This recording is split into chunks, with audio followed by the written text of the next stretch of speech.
I think seeing those success stories and knowing that the funds we raised from the donations that we receive, and just I think being active and involved in the moment and like seeing a success story or, hearing an adopter say that we have a lot of adopters that say like this dog saved me as much as I saved them. Um, and I think hearing that is really what keeps me going and keeps me motivated. Welcome to Mastering the Numbers. I'm your host, Joe Mallo. I'm real excited to have Michelle DeBock on today, our guest for the day. She is the president of Friends of City Dogs Cleveland. Michelle, thanks for taking a little bit of time to spend it with me. Yeah, thanks for having me. And this is my first podcast, so I'm going to do the best I can uh, with everything. So bear with me. I'm sure you'll do an excellent job, and I'll try to take it easy on All right, you. thanks.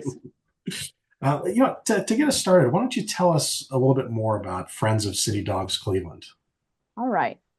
So Friends of City Dogs Cleveland is a 501c3 volunteer-run organization. We were, I guess, technically established in April 2020. So I believe we met, and 2 weeks later, pretty much everything went into our lockdown from the COVID pandemic. Um, we our mission is really to support Cleveland animal care and control. Some of people might know that more as like the Cleveland Kennel.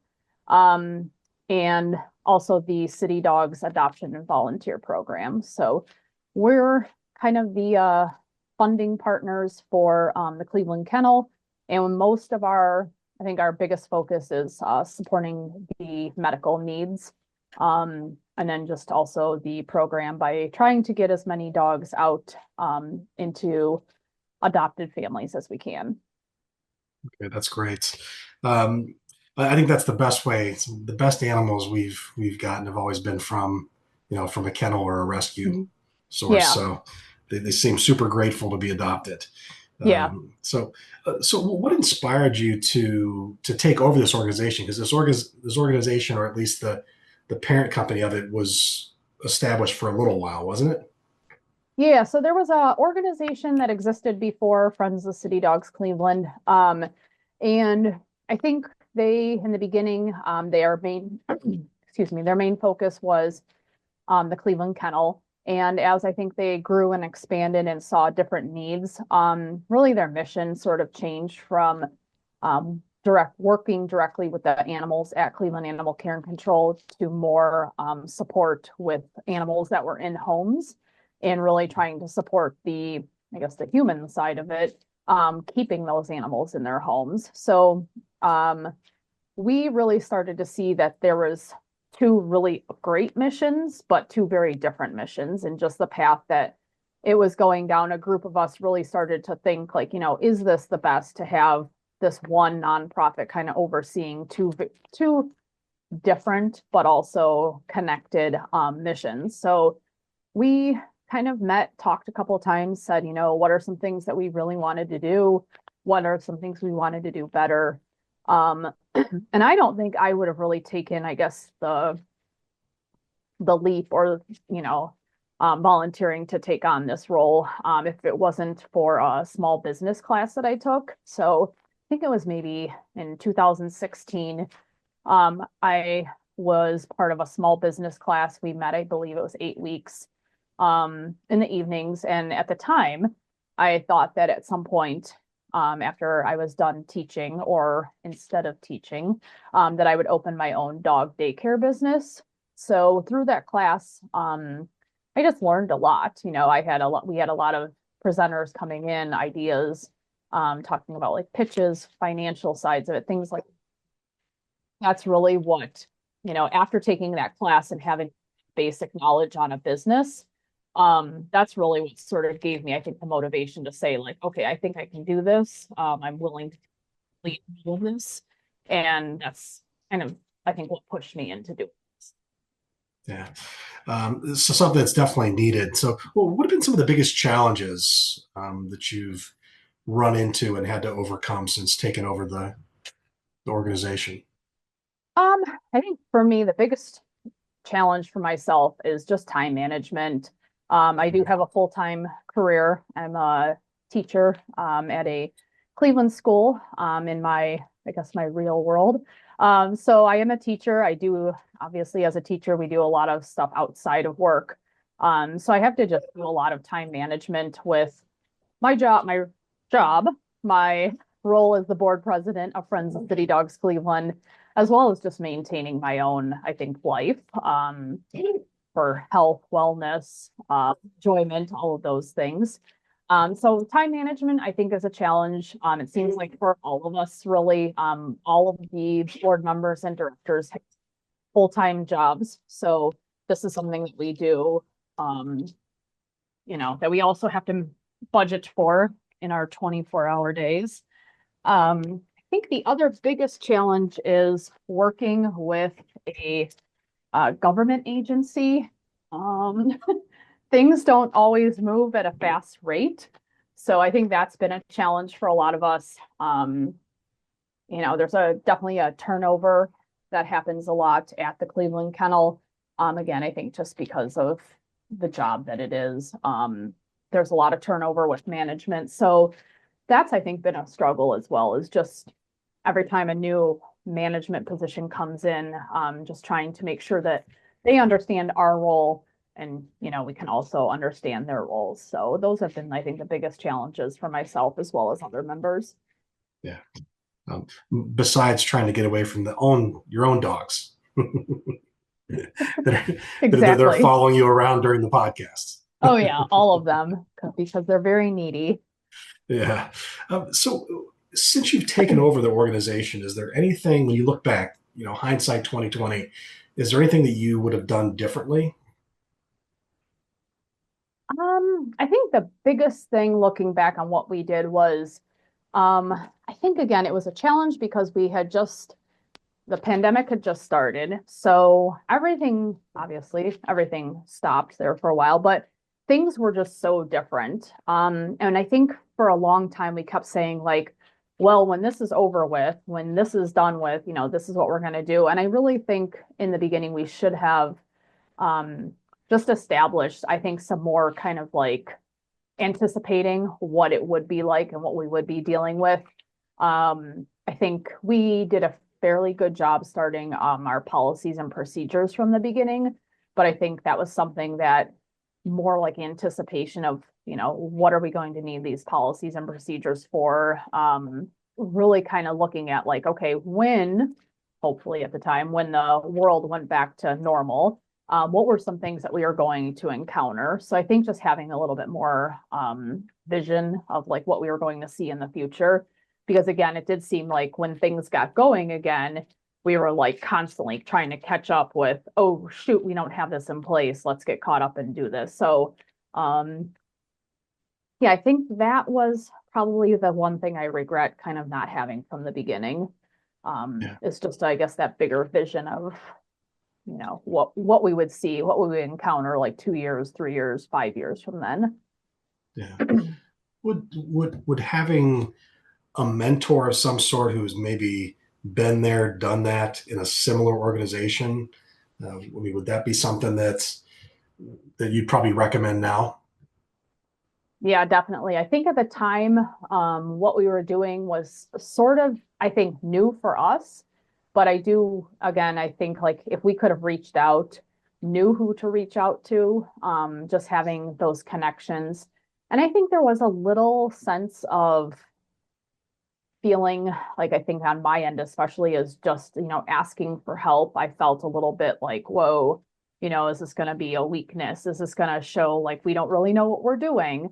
So I think having a mentor, having even just a group of people with similar, similar nonprofits, similar ideas would have helped tremendously. I think again, we were operating kind of in a bubble. And again, Yeah. even though it was a pandemic, definitely like reaching out through Zoom, even just through talking like through, I think thinking back to that, I think a lot of things that we sort of misstepped on or had questions about, I think probably having a mentor, someone who's been through this would Yeah. have been a really good idea.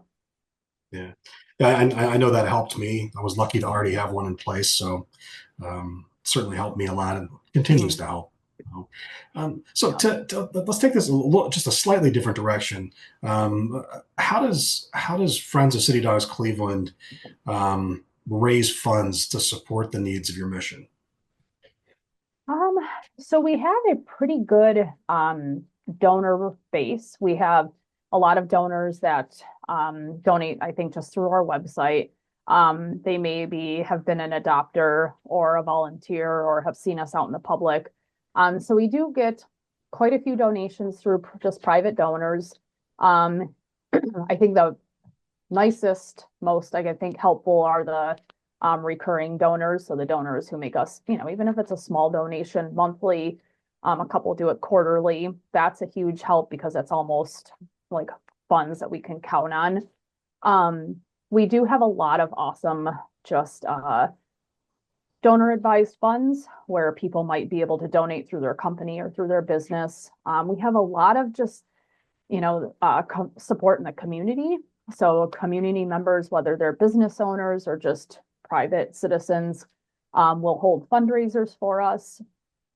A lot of businesses will do like a company match program, things like that.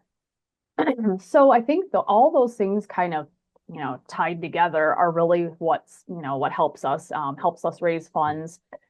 We don't have a lot of again, I think we are considered a small organization. We don't have a lot of big donors, um, but we have a lot of, I think, smaller, consistent donors.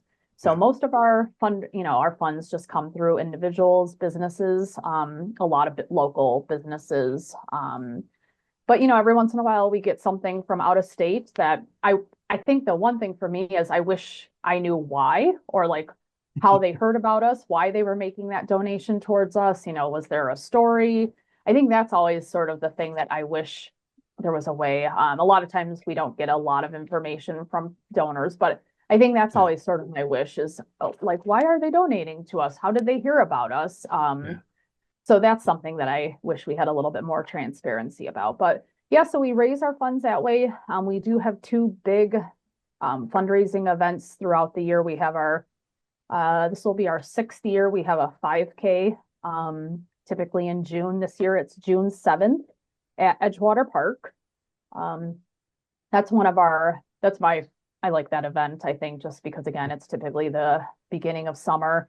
And it's a really fun kind of low-key event. I think we typically have about 500 runners. I know one year I think we sold out with 600 runners. Um, but that's one of our big fundraisers. And then we also have a holiday fundraiser in December, where, it's just an evening um, at a local brewery. And again, we have a lot of donated items that we raffle off, a couple different raffles throughout the night. And again, it's just a fun, kind of relaxed environment, just a really fun way to highlight what we've done for the year. But those are really the main ways we raise funds is just through private donors or one of our fundraising events. How do you find new donors? Is that something that falls on your shoulders as the president, being out in the community, talking to people, calling people? Yeah, unfortunately, so much is I think just done kind of like not behind closed doors, but we don't have, I think, the I would say, I guess, manpower time to really do a lot of forward facing, asking for donations. A lot of it is digital. So we send out newsletters with a lot of our events. Again, I think just trying to get ourselves out there. I'm Yeah. still shocked every month just seeing the list of new donors from our donor database. I think that's always sort of like I think a nice reassurance, but again, it's sort of wondering like how are they finding out about us? So we do, I think we've always said like it seems like every year we always set out with kind of the goal of like, being better like better at getting new donors. Like, how do we do that? Do we call people? Do we reach out more? Do we send more personalized letters? What do we do for that? And I think that we always fall short of it. Again, I think it comes down to just time. Um, I think just like the manpower, the hours just aren't there. I Yeah. think with people working and still trying to do everything else that we have to do. So I would imagine adding some more people to our organization where they're willing to just do something like that, I think would probably be our best chance at getting new donors. But like I said, we do continue to get new donors. I think again, our something we need to work on is how do we keep like the consistent donors, the donors where they're Yeah. like lapsed donors from a couple of years. How do we get them back? Right. Right. Yeah, that's it's you always want to keep the ones you get. It's hard to get them, Yeah, so you exactly. need to try to find a way. So, Yeah. um, another different direction. So obviously, we've already talked about it. You're not only the president of Friends of City Dogs Cleveland, you're also a teacher in the Cleveland Mhm. school districts. How do you balance two professional lives Yeah. and of course your personal life as well? I think um it's difficult during the school year.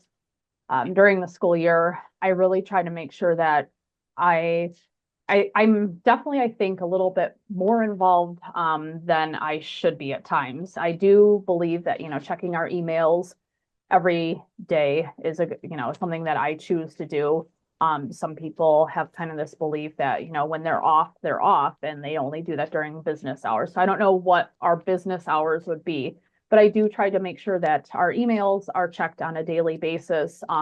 Any kind of questions that we get from private citizens or other organizations, I try to make sure that I'm, responding to them in, within, I would say 24 to 48 hours. So that I think is a little bit challenging. Thankfully, though, a lot of this stuff I can do at home. So Yeah. I've become very good at multitasking. Um, I try to throw a load of laundry in or whatever, and then go check a couple of emails. So I think multitasking has definitely become something that I rely on, maybe a little bit too much, because sometimes I feel like I'm not truly in the moment doing just one thing. I'm constantly like doing different things at Yeah. once. But I try to manage my time efficiently, allowing for my personal life, making sure health, mentally, physically is taken care of, making sure my personal dogs are taken care of. So I try to set aside like certain times that I have to like work on things. So for whatever reason, weekend mornings always seem to be kind of like my quiet space where I seem to be most, I think, at least mentally aware and focused. So typically Saturday, Sunday mornings, I spend an hour or two just doing a lot of stuff for the nonprofit organization. And then usually weekday evenings, an hour or two, I try to get my teaching Right. responsibilities out of the way. So, and again, I still do try to maintain, enough time that I can, take my dogs on walks, work out, do the things that I have to do myself. So I would say I'm a busy person, but I probably choose to be busy more than I really Yeah. need to be. Yeah. Yeah, I think the fact that you're still finding time to walk the dogs and work out and stay healthy, that says a lot. That's probably one of the biggest reasons why you have more balance, even though you're super busy. Yeah. And it is nice. I mean, I think with my teaching schedule, our school day is I usually get there about 7:45 and I'm home by 3:30. So I don't have a long commute, which is a huge blessing. Um, so can get to in school pretty quickly on a normal day.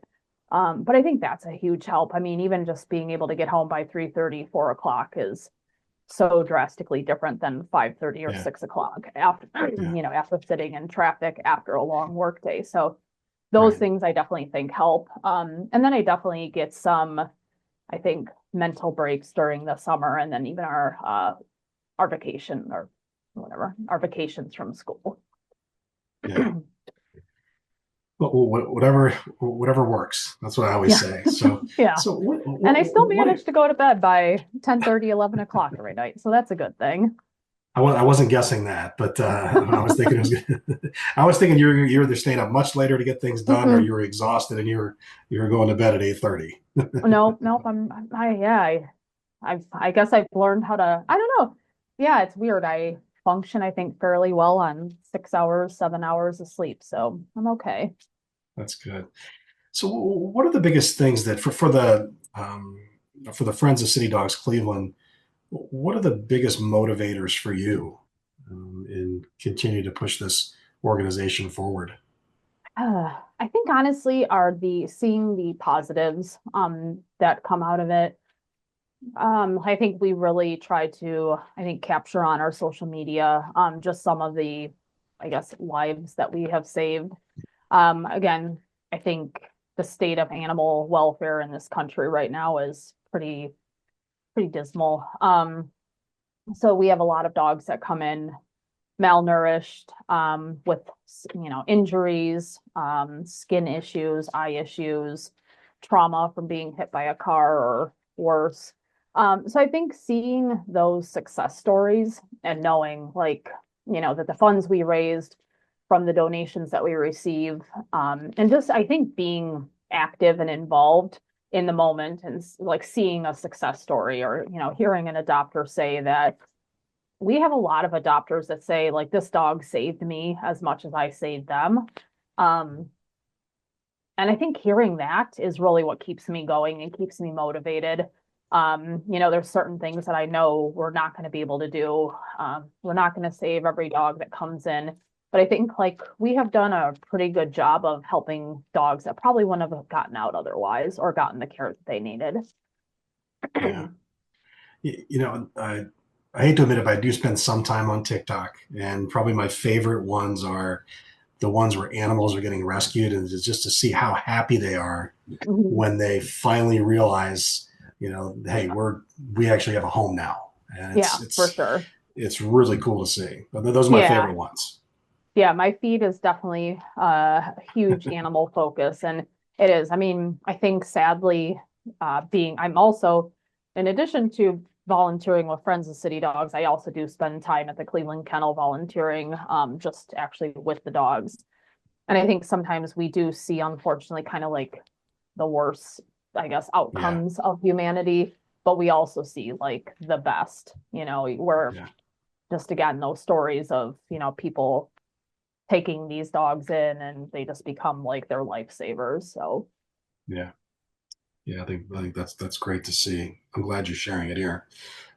What are the most challenging parts about running a charity like this? honestly, I think for us, one of the most challenging is managing. I think we are all very, very passionate. Or I don't think we would be doing this for as long as we have. But I think sometimes that passion kind of not gets in the way, but that passion affects our personalities. So I think again, the biggest I think for us, like challenge wise, has been just managing, accepting different personalities, really being able to communicate effectively has been, I don't know, so much of a challenge, but it's something that I think I have seen kind of evolve over time, where one of us may think that we're communicating effectively and the other person is like, that is not what I got from what you were saying. So I think communication is sometimes a challenge. Not really like assuming, but in a way assuming that we are all in the know. I think that's a little bit of a challenge as well. So I think overall, we have said over and over again, we need to continue to get better at our communication, making sure we're reaching out with updates, reminders, things like that. Um, and then again, I think because we are kind of unique where other organizations like the Cleveland APL, they are a private organization. They have their own board. Their board maintains, the operations of the actual facility. So that I think is a challenge for us because even though we're on the nonprofit organization, we do not operate the facility. So we kind of like there's a very fine line I think between what we are able to do and what we are able to ask for, and then of course what the government agency is doing. So I think that's a bit of a challenge as well as we don't have, and I don't think we would want the full control, but there's some things that we have to kind of back up and say like it's not our responsibility, that's your responsibility. So I think juggling that as well. Yeah. Yeah, those do seem like some challenges, especially the communication side of it. That can be difficult for any Yeah, organization, regardless of size. yeah, Um, for so, sure. so where do you see Friends of City Dogs Cleveland in the next year to 3 years? Um, I think one of the things that we're all looking sort of I don't know, I guess maybe a little bit of a big goal. We have had, I guess it's been 10 years now. So we have a transport vehicle um, that we maintain as far as repairs, things like that. We've had it, I believe it's 10 years old now. So it's a large expense, like an expense that will probably be more of like a capital campaign. So I think in the next couple of years, I hope that we are able to raise the funds um, to purchase a new transport vehicle. Because really, without that, there are so many things that we are not able to do. So even though it seems like, well, it's just a van, it's just a vehicle, like, not to sound kind of cliche, but like that van is a lifesaver. Like that van transports dogs to appointments, spay and neuter appointments. If we take it to an event. So yeah, without that, like when it's been in the shop for repairs, it kind of puts a halt on everything. So Yeah. I guess seeing us in the next couple of years, I'm hoping that we have the funds to purchase a new vehicle. I really think we all need to start thinking pretty seriously about no, I'm lost on the term, exit strategies. Yeah. Um, a couple of us have been a part of the board for this is going to be on our sixth year. So I think that's important. I think in the beginning when we first started talking about this, we were all like, oh, we're not, we're not going anywhere anytime soon. But I really think sometimes the reality of life we forget about it that, we're not going to be here for, whether it's a choice or something, I guess, worse. We need to make sure that the next people that come in, that we're leaving a very solid plan for them and a very thorough understanding, making sure our policies, our procedures are all up to date.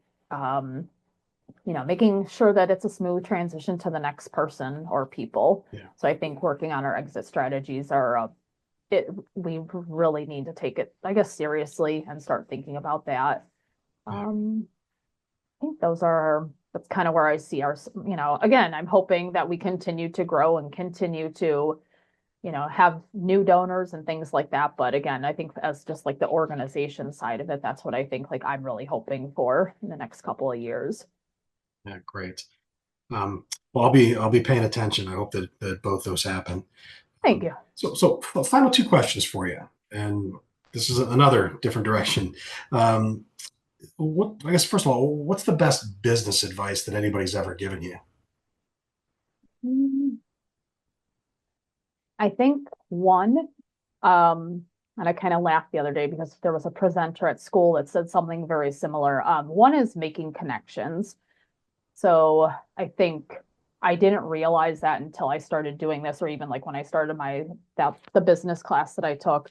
Um, I just think sometimes we forget how many resources in the form of people are out there. So I think making connections, I've always found that, this person knows this person or this person knows someone that does this. And it's like, oh, I couldn't have found this person if I looked. So I think making connections, keeping those connections, whatever you need to do with that. I think that has been a Yeah. huge help. What else? I think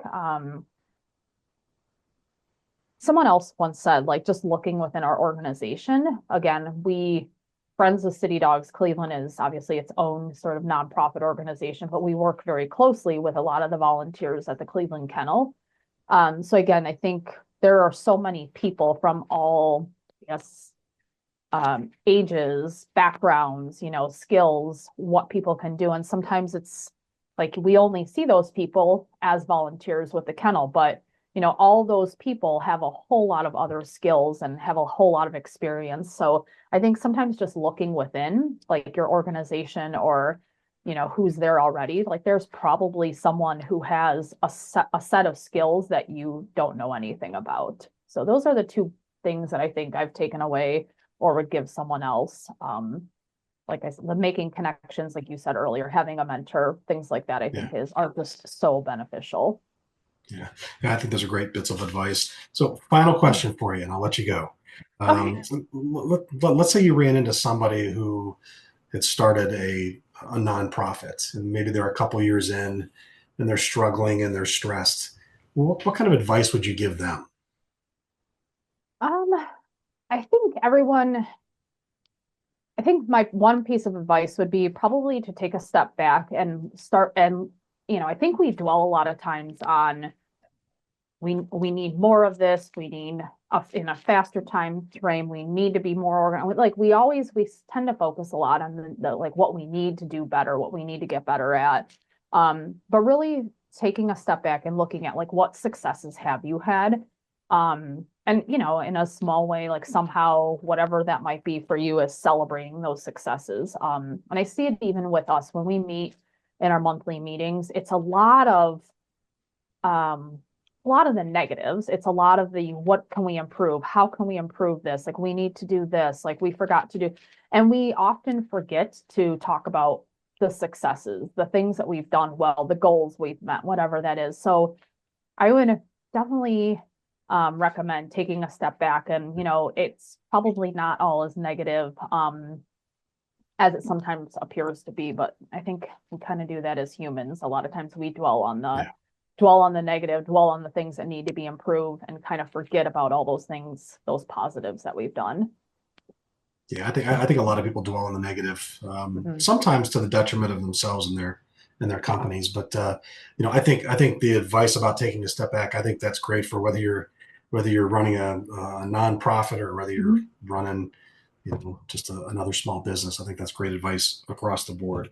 So, Michelle, I really, really appreciate you taking part Thank today you. in mastering the numbers. If anybody out there wants to get in touch with you and the organization, what's the best way to do it? Um, we do have a website. I guess at the moment, sort of a basic website. Again, it's a little difficult because we want to make sure that we are separate from City Dogs, separate from the Cleveland Kennel. So Friends of City Dogs Cleveland does have a website. There's a contact information on that. And then we are on social media. We're currently just on Facebook and Instagram. So again, those are monitored. And we tend to get back to any questions, anyone who reaches out within, I would say, 24 hours. Right.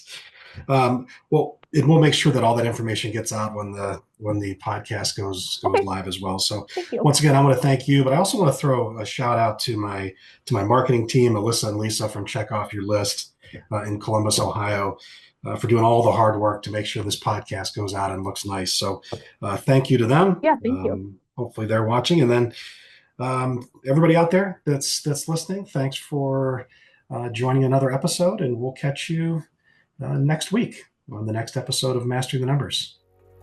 Thanks, Michelle. You've just tuned into another episode of Mastering the Numbers. We hope you found valuable insight to boost your financial success. Be sure to subscribe on your favorite platform and leave us a review. Keep pushing forward, and thanks for listening.